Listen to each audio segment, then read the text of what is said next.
Water sign, Cancer, Pisces, and Scorpio. Kumusta po kayo guys? Okay, so water sign, maraming salamat po sa walang sawang pagsubaybay sa ating pong mga reading. And paalala lang po na ang reading po natin ay general reading lamang. So maaari po kayo guys makarelate. Maaari rin naman pong hindi, kaya gawing gabay lamang. Okay? Tignan po natin, water sign, gabay kapalaran mo. Meron po tayong marionette. Hindi ka makagalaw. So nakikita ko guys, limitado ang galaw mo ngayon. Meron kang iniingatan. Okay, meron tayong conflict. Diba? Kasabi ko lang. Ingat na ingat ka sa mga galaw mo daw po ngayon.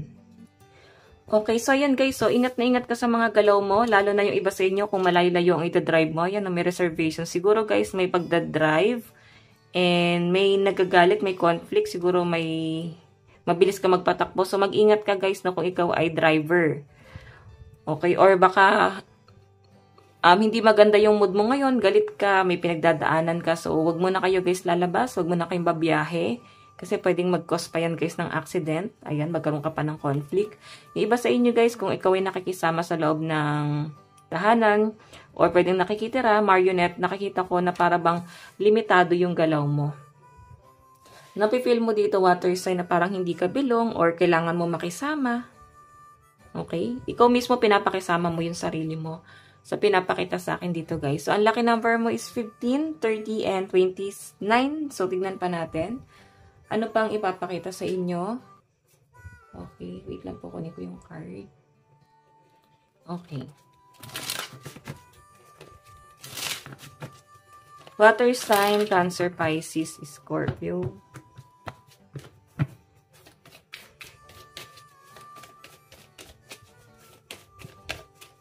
Meron po tayong ascending, transcending obstacle, learning, expansion, new phase, preparing for union. Meron tayong love, and meron tayong wedding ring. Okay.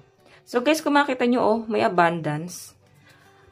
Okay, additional message guys, sa pinapakita sa akin, maaring meron daw pong celebration, event, or outing na maaring magaganap. Pero yung iba sa inyo guys, kasi hindi ka sure kung sasama ka, kasi nakikita ko sa'yo na meron kang ginagawa or meron kang inaantay, nagpapaka-busy ka rin.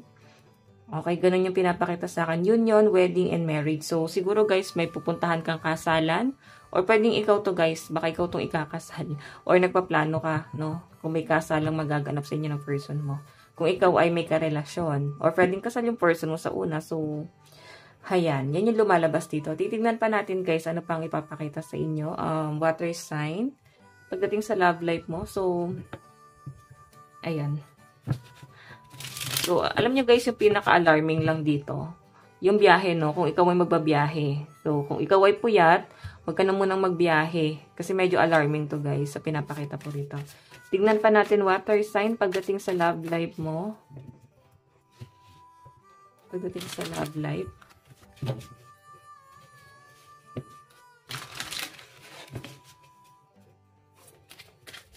Okay. Sa love life po ni water sign. Ayan, minamalat. Okay, so guys, meron tayong 6 of Pentacles. Charity, sharing, giving, receiving, justice, beginning. Siguro guys, yung person mo, siya yung magpo-provide sa inyo. Or pwedeng ikaw to nagpo-provide sa kanya.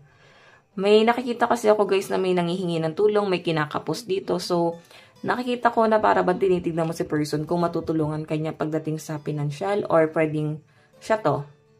Okay, pwedeng siya to.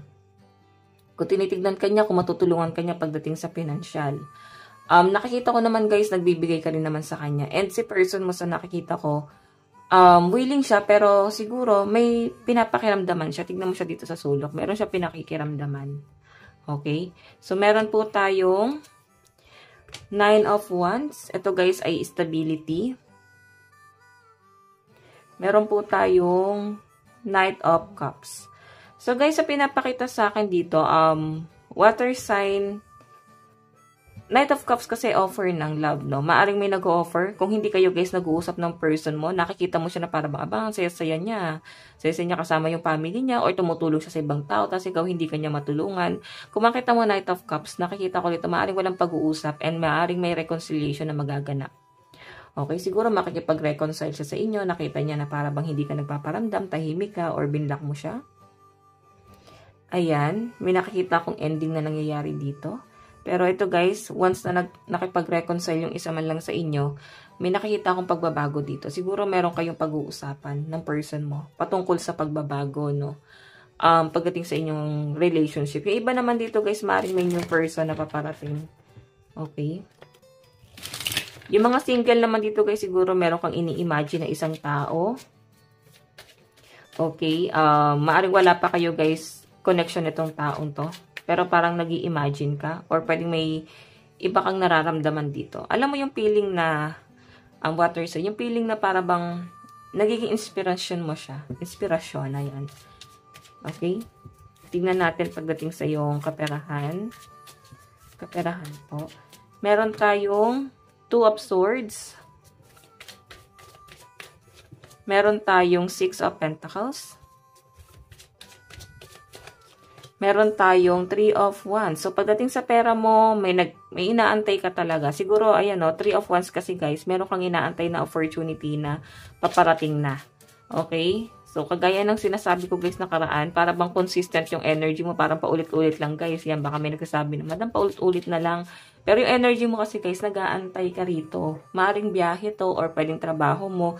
Six of Pentacles, yun nga guys, kailangan mong tipirin yung pera mo kasi nararamdaman mo na walang tutulong sa inyo.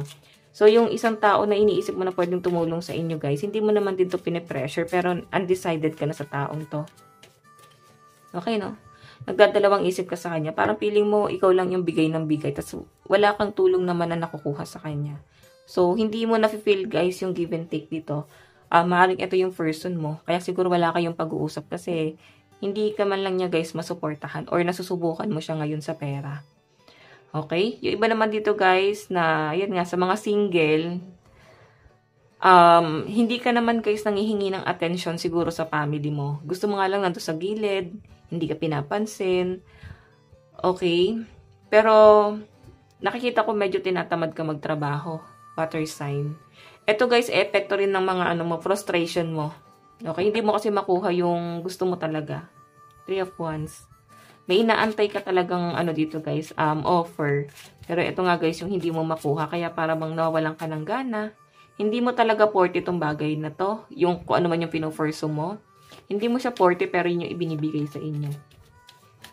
Okay, tignan natin ang inyong advice. Meron po tayong meditation, routine breath, quiet, and peace. So, yun lang guys yung kailangan mo sa araw-araw. Mag-meditate ka. Breath, quiet, and peace. Siguro kailangan mo ng katahimikan, peace of mind, and syempre, tuloy ang agos ng buhay, okay? So, water sign, ito lang po ang inyong reading hanggang sa muli. God bless and love you all. Thank you.